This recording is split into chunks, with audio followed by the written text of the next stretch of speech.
I think today it's time to go over the world's democracies, starting with the most famous, the most democratic country, the free world leader, the USA, where currently the main opposition, Donald Trump, is under two legal persecutions.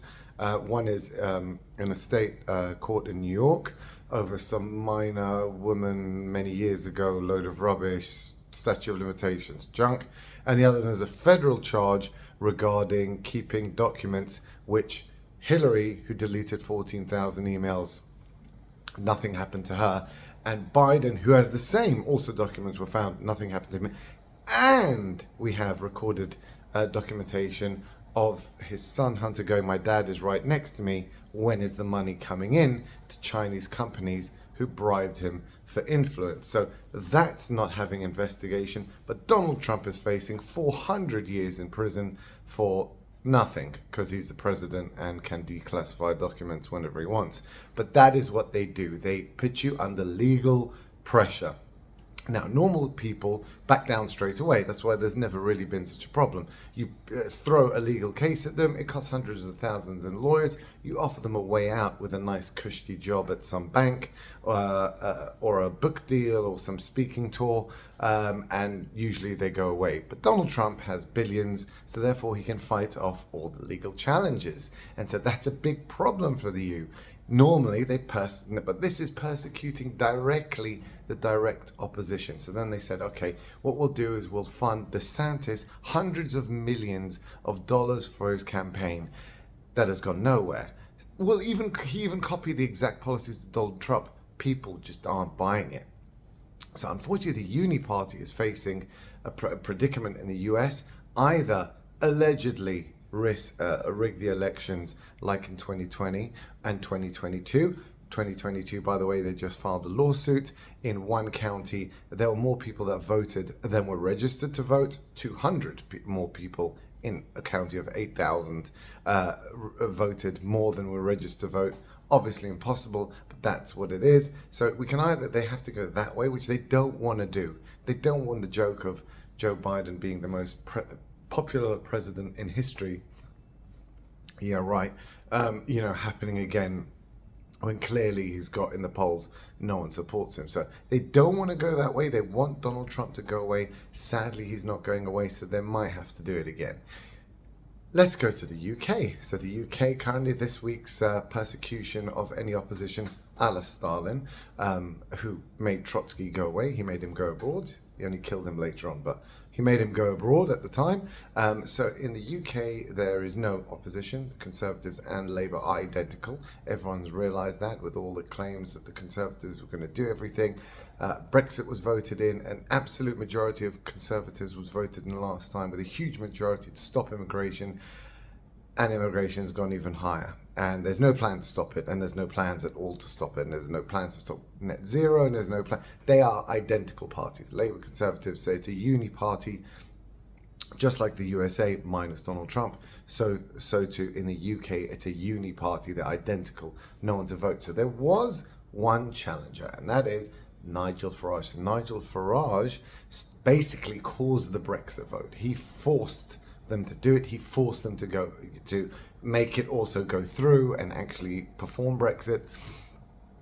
He stepped back from politics, but now with all this, with the Conservatives clearly failing everything, and it's now Brexit in name only, he's thinking of coming back in to the race. To stop that, last week they froze his bank account. Oh no, they froze his business bank account. Oh no, they actually also froze all his family's bank account. Yeah, everyone related to him. So that is the persecution they're doing. His party, which was UKIP and became called a Reform Party, had another guy take over, right? A Richard Tice, who had his bank account frozen. And he's also joined with another guy, Lawrence Fox, who was a big actor, but obviously thrown out for expressing such crazy views as net zero is crazy and immigration needs to be stopped. And because of that, his bank account was also frozen. So we're seeing that's how they politically persecute in the UK. We're freezing your bank accounts and those of your family, and if you don't do what we say You can't even act in society. What are you going to do without a bank account? So this is what they're doing in the UK, supposedly democracy. Let's go to the next one, Brazil. So Brazil, Bolsonaro lost incredibly by 50.1% to 49.9%. Yeah, right, okay. Obviously, supposedly lost. Massive protest because everyone knew what was going on. They even went and ransacked the capital, a real insurrection. Didn't matter, wasn't overturned. The fake election was allowed. And Bolsonaro now has just been banned from standing in the next elections. So if you can't persecute them legally or freeze their bank account, just ban them outright. I mean, why not? So that's what they've done in Brazil. They just banned him outright. You can't stand again. Okay, and then finally we get to Israel, where again a majority right-wing Bibi right-wing party was voted in order to perform judicial reform. Now, why would you need judicial reform? There's no need. How dare you go against the Supreme Court? Well, just one example. The state attorney was meant to be appointed. The only person that can appoint the state attorney is the justice minister voted in. However, the head of the Supreme Court had wanted his best buddy to be the state attorney. So what did he do? He ruled the justice minister's candidate unreasonable, right? That's the clause they use. Unreasonable. So the state said, okay, so we'll find another one. They said, no, you don't get what we mean. Only this guy, out of the country of 9 million, is reasonable. Every other candidate you will bring is unreasonable. That's how it works. So we decide, you just sign off. That's how it works.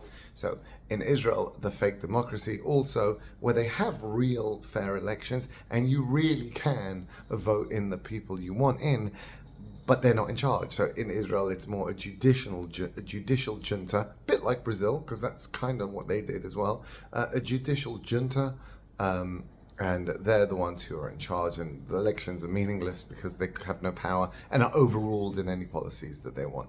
So you either have USA and the UK, where sadly, where they have to, give you no options and give you a uni party, or you can have fair elections. Brazil less so, or fair elections like Israel, but it's worthless because they can't do anything. And so then we have countries where they really did have free elections, such as Holland, where the biggest party was the anti-woke rubbish in the Senate elections, and it probably will be in the Prime Minister elections next year. And we will see what happens there, because that will be interesting. In Sweden, the biggest party, also anti-woke, and they pulled themselves out of net zero. But we have to remember, Poland, Hungary, for instance, also fair elections, also anti-woke parties, but they also got no choice because the EU overrules them. When you're in the EU, you are in an unelected body. No one voted van der Leyen as president. They were told to vote for her. No one voted for the EU compact, which now requires everyone to split refugees amongst them. Poland said, we don't want them. We don't agree with this pact. We veto it. Same with Hungary. We veto it. It doesn't matter. You're overruled. So you can vote whoever the hell you want in Poland and Hungary. You are overruled by the EU. So that's the problem there. Then they will say, yeah, but we have EU elections. It's garbage. It's a lie. They have no power. It's rubbish. It's the policies decided at the top. At the bottom level, they barely even get to vote, and they're basically told to do it. So there is no voting in the European elections either. It's dictated from central, and they dictate to the whole of Europe. So no democracy, no democracy, no democracy. Democracy in name only. And let's not forget what the whole world is fighting for, to support Ukraine, the bastion of democracy, against that cruel dictator Putin. And Ukraine has had their elections next year stopped by Zelensky, opposition parties banned, opposition TV channels banned, and Orthodox churches shut down. So that's who we're supporting, bastion of democracy there in Ukraine, where they've got no democracy either. And Zelensky obviously was a plant by the US and the EU. He wasn't even a real, he was just funded by them to stop the other plant, it's true, the Russian candidate. So democracy in name only there as well. And that's where we are, guys. There is no democracy anywhere at all. But it's now just becoming. I mean, before it was under the shadows, but now it's just really come to the surface. Legal persecution, frozen bank accounts, judicial junta, banned from standing, and banning opposition parties. I mean, Stalin would be impressed.